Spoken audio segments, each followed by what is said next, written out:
Está no meio de nós. Proclamação do Evangelho de nosso Senhor Jesus Cristo, segundo João. Glória a vós, Senhor. O Senhor esteja em minha mente, em minha boca e em meu coração. Naquele tempo, João viu Jesus aproximar-se dele e disse: Eis o Cordeiro de Deus, eis aquele que tira o pecado do mundo. Dele é que eu disse: depois de mim vem um homem que passou à minha frente, porque existia antes de mim. Também eu não o conhecia, mas se eu vim batizar com água, foi para que ele fosse manifestado a Israel.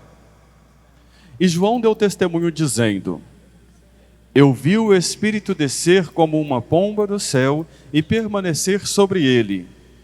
Também eu não o conhecia, mas aquele que me enviou a batizar com água me disse: Aquele sobre quem vires o Espírito descer e permanecer, este é quem batiza com o Espírito Santo.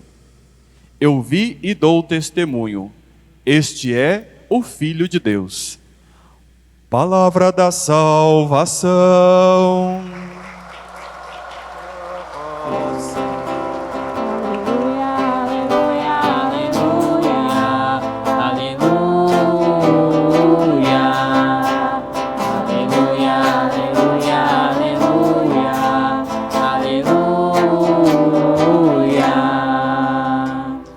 Que as palavras do Santo Evangelho perdoem os nossos pecados e nos conduza à vida eterna. Amém. Podemos assentar um instante para meditarmos a palavra de Deus que nós acabamos de ouvir. Amados irmãos, amadas irmãs, a liturgia para nós nesta semana, começando ainda bem no início do tempo comum, marcado pela cor verde, cujo tema central é o reino de Deus, é a salvação, a vida eterna que nós procuramos. A palavra de Deus para esse início do tempo comum mostra a manifestação de Jesus para mostrar a todos nós qual foi o objetivo de Jesus ter vindo até nós. Preparamos com o tempo do Advento a chegada de Jesus, com o tempo de Natal nós celebramos o nascimento de Jesus e agora com o tempo comum vamos descobrindo, serão 34 semanas, nós iremos descobrindo como é que Jesus vai revelando, manifestando para nós o reino de Deus, o qual todos nós estamos em busca, peregrinando na fé, no caminho que vai nos fazer alcançar um dia a salvação e a vida eterna. Então, na primeira leitura hoje, o profeta Isaías declara que Deus escolheu o seu povo, o qual ele queria revelar-se, e disse para esse povo cuidar deles mesmos, dos outros, ou como diz o texto, das 12 tribos de Jacó, o povo de Israel, o povo da antiga aliança. Então o povo aceita ali o caminho, aceita a proposta de sim, Senhor, nós iremos cuidar do seu povo, iremos cuidar dos remanescentes de Jacó. Mas Deus então vai se voltar novamente para esse povo e vai dizer: olha, mas não são só destes que vocês vão cuidar. A mensagem de salvação tem que alcançar os confins de toda a terra, ou seja, todas as pessoas, todos os seres humanos. E ali começa uma caminhada do reino de Deus, assim como começa para nós o tempo comum. Então, qual é a proposta da primeira leitura para nós? Não te basta acreditar que você tem que viver só a sua vida de fé. Existe ali no batismo um compromisso que todos nós assumimos, que nós levaríamos a conhecimento de todos o reino de Deus, a salvação, o próprio Deus, o nome de nosso Senhor Jesus Cristo.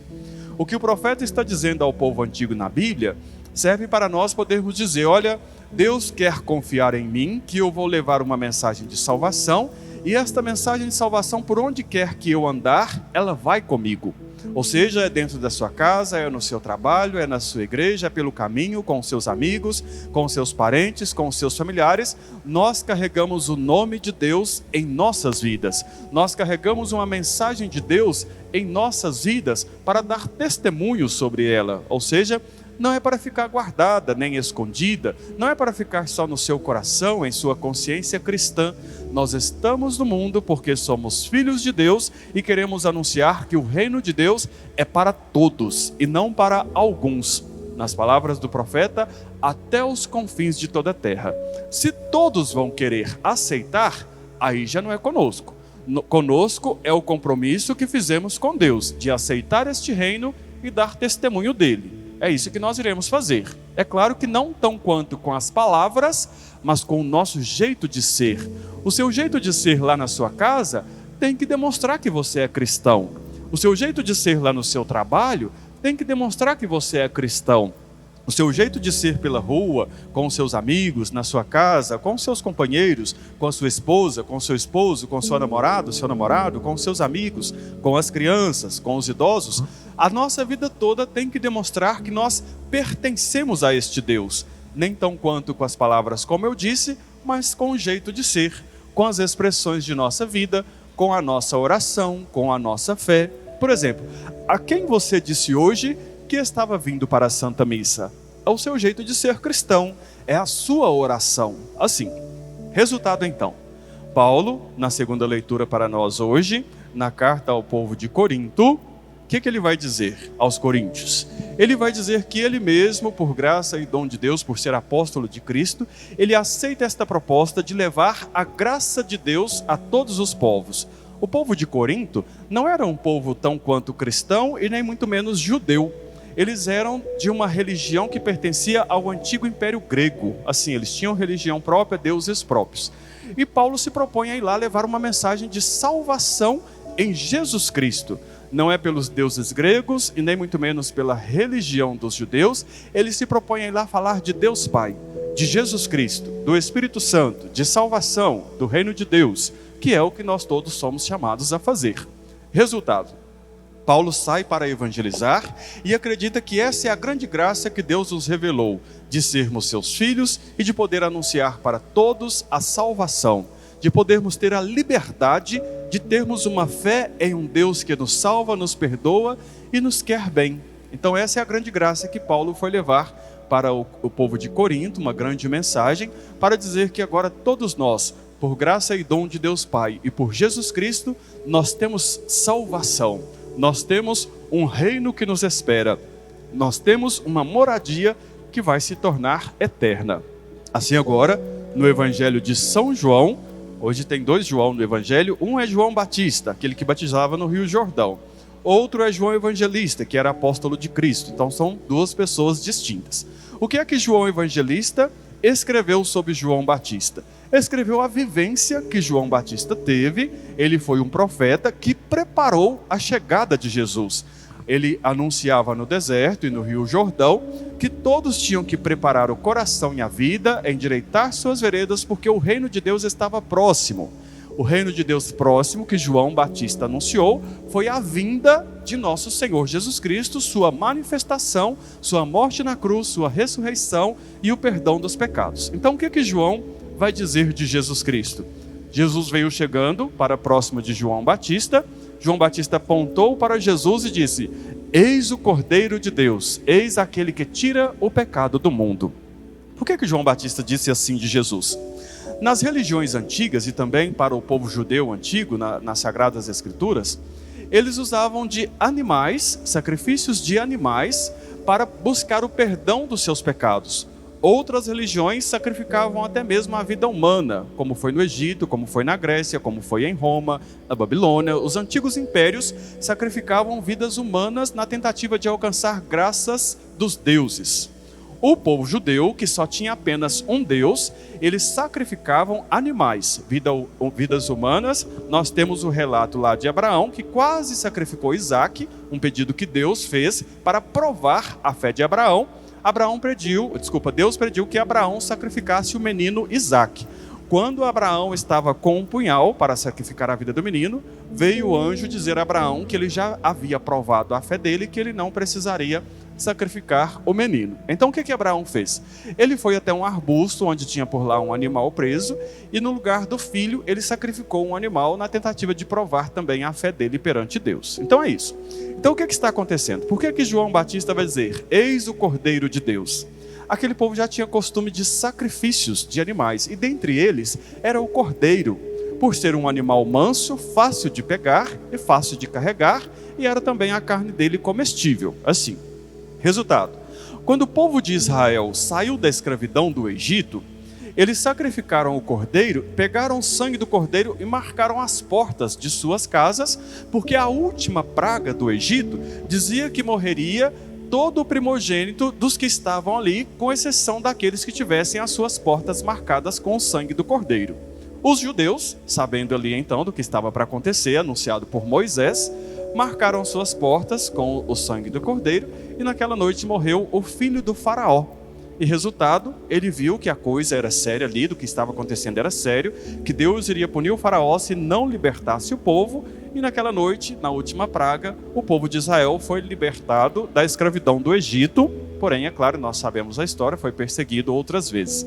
O povo de Israel, eles foram escravizados pelo Egito, pela Grécia, por Roma, por Síria, pela Babilônia, pela Assíria, assim, pelos persas, sempre assim.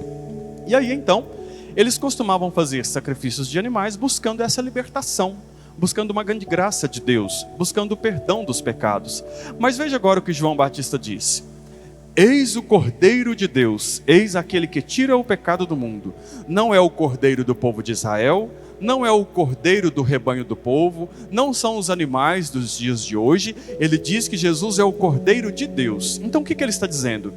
Eis aqui o Filho de Deus, que vai ser entregue em sacrifício. Ele vai oferecer sua própria vida em sacrifício para quê? Para perdoar os pecados do mundo inteiro. Os judeus sacrificavam para o perdão dos próprios pecados, os gregos para eles, cada um tinha o seu sacrifício para alcançar para a sua própria vida. Mas veja o que João Batista está dizendo: não é só para uns e outros, não é só para os judeus e para cristãos. Quando Jesus Cristo se oferece em sacrifício, ele oferece a sua vida na cruz e também no altar, no pão e no vinho. Ele oferece seu corpo e seu sangue. É o próprio Cristo quem está se oferecendo, não são outras pessoas. Por isso que João Batista vai dizer: este é o Cordeiro de Deus. Não é dos judeus, não é dos cristãos, não é deste grupo, não é daquele outro. Ele veio de Deus, ele é o Cordeiro de Deus que se oferece em sacrifício para perdoar os pecados do povo, os pecados do mundo inteiro. É uma expressão da nossa Santa Missa, quando o padre diz: eis o Cordeiro de Deus, eis aquele que tira o pecado do mundo. O que vocês respondem?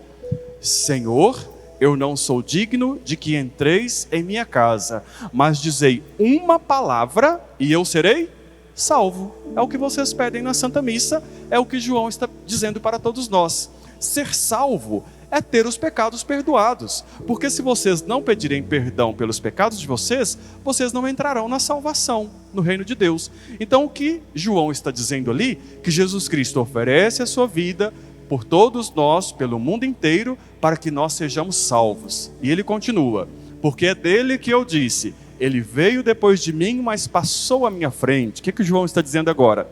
Jesus Cristo, enquanto pessoa divina, sempre existiu na Santíssima Trindade. Tudo foi feito por ele, por Deus Pai e o Espírito Santo. Mas enquanto manifestação humana, enquanto ser humano, foi no Natal, foi no seu nascimento. O que João está dizendo? Ele veio depois de mim, ou seja, Natal, mas ele passou à minha frente, ou seja, ele já existia antes de mim.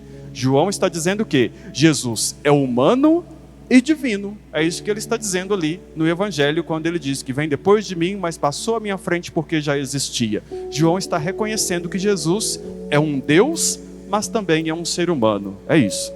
Resultado então, ele vai dizer: olha, é dele que eu dei testemunho quando eu vim para batizar com água, para mostrar a todos que ele iria se manifestar. Mas se eu batizo com água, ele é quem vai batizar no Espírito Santo. Então eu tenho que dizer a todos vocês, aqueles que nos acompanham: o batismo que vocês recebem na Igreja Católica não é o batismo de João Batista. O batismo de João Batista era só de conversão. Mergulhava a pessoa no rio, tirava a pessoa do rio e ela saía dali com o propósito de ir ao encontro do reino de Deus. Quando João Batista declara que Jesus é o Cordeiro de Deus e que ele é que vai batizar com o Espírito Santo, cessa o batismo de João Batista e cresce agora o batismo de Jesus Cristo, que confere na vida de vocês a presença do Espírito Santo. Por isso, não é o batismo de João, mas é o batismo de Jesus Cristo. Jesus Cristo é quem batiza é com o Espírito Santo. Quando vocês foram batizados, muitos aqui, claro, na infância, outros na adolescência, outros na fase adulta, o padre batizou vocês dizendo o nome e diz: eu te batizo em nome do Pai, do Filho e do Espírito Santo. Não foi em nome do João Batista, mas foi em nome de Deus. O batismo que vocês receberam conferiu na vida de vocês a presença do Espírito Santo, tornou todos nós irmãos e irmãs, família, tendo Deus como Pai, Maria como mãe, Jesus Cristo como irmão, e o Espírito Santo para nos santificar. Assim, o batismo que vocês receberam é o batismo de Jesus Cristo, que é o que João Batista declara no Evangelho de hoje. Eu batizo com água, mas vai vir aquele que vai vos batizar com o Espírito Santo, porque Deus me revelou que aquele sobre qual eu vi pousar o Espírito Santo, como que num voo rasante de pomba veio e pousou sobre ele, este é o Filho de Deus. Então cuidado agora, porque o Espírito Santo não é ali a pombinha que nós temos como referência. A pombinha ali, a pomba que nós temos ali, ela é símbolo do Espírito Santo, porque João disse que o Espírito Santo veio como num voo rasante de pomba e parou sobre Jesus. Mas não foi uma pombinha que veio, foi o próprio Espírito Santo. Então a água, a vela, o pombinho são todos símbolos do Espírito Santo para simbolizar a terceira pessoa da Santíssima Trindade. Assim, então não é a pombinha o Espírito Santo, ela é um símbolo, assim como a água do batismo, a vela do batismo também é, a veste branca também é símbolo do Espírito Santo, dessa forma. Resultado então, João Batista, encerrando o Evangelho, vai poder dizer para nós que dele é que eu dou testemunho. Ele é o Filho de Deus. Ele termina o Evangelho de hoje com aquilo da mesma forma que começou. Ele diz que Jesus Cristo é o Cordeiro de Deus. E ao final do Evangelho ele diz, ele é o Filho de Deus. O Filho de Deus que vai ser entregue em sacrifício pelas nossas vidas para perdoar os nossos pecados. Amados irmãos e irmãs, que o reino de Deus possa nos conquistar a cada dia, que a nossa trajetória de vida, os passos que nós dermos durante a nossa vida, possa nos conduzir para o reino de Deus, que nós sejamos capazes de dar testemunho de Deus com a nossa vida. Eu poderia resumir assim: não tenha vergonha de ter fé, manifeste a sua fé sozinho, com outros, na igreja, em sua casa, em seu trabalho. Não tenha vergonha de fazer o sinal da cruz, de carregar a sua cruz no peito, de usar o seu tercinho, de ter a Bíblia em sua casa. Não tenha vergonha de dizer que você está indo para a missa. Não tenha vergonha de passar pela capela do Santíssimo, que sempre está aberta. Não tenha vergonha das suas orações. Não tenha vergonha de colocar o travesseiro à noite em sua cama, deitar-se nele e pedir perdão para Deus, que quer a sua salvação. Não tenha vergonha de dizer que Jesus Cristo é o seu irmão, que Ele te acompanha, que Ele está na sua vida. Não tenha vergonha de dizer que você tem uma mãe que te protege, que intercede a Deus pela sua vida. Não tenha vergonha de dizer que na sua vida, no seu corpo humano, tem a presença do Espírito Santo. Isso é caminho de salvação. Caminho de salvação que todos nós trilhamos e que um dia esta nossa preparação vai se tornar em encontro. Estamos preparando as nossas vidas para um encontro com Deus. Um dia nós nos despediremos desta vida terrena para ter um encontro com Deus na vida espiritual. E aqui eu tenho que dizer a vocês que toda a Diocese de Luz, nesses dias, o clero, os padres, as comunidades e as paróquias estão de luto pelo falecimento precoce do padre Marcelo. Ele tinha 42, ia fazer 43 anos nos próximos meses, e assim toda a diocese se coloca de luto, mas aquilo que para nós, aqui presente neste mundo, é a despedida do padre Marcelo, para ele foi um encontro com Deus. Que Deus possa acolhê-lo sim, na pátria celeste, até o dia que ele também for digno da ressurreição e da vida eterna, até o dia em que todos nós, nesta nossa assembleia, que se separa na tristeza, vai se encontrar no reino dos céus. Até o dia que os padres da Diocese de Luz, que se separam na tristeza, vão se encontrar novamente na alegria do reino dos céus. Padre Marcelo era natural de Santo Antônio do Monte, trabalhou aqui na paróquia Nossa Senhora do Carmo, aqui em Arcos, fez o seu diaconato aqui.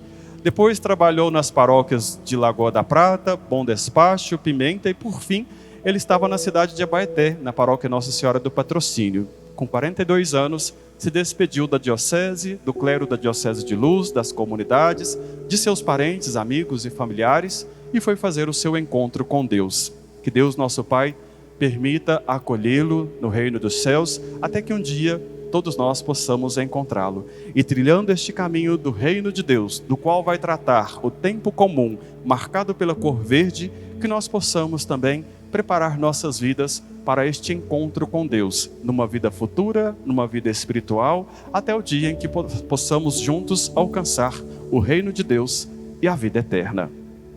Creio em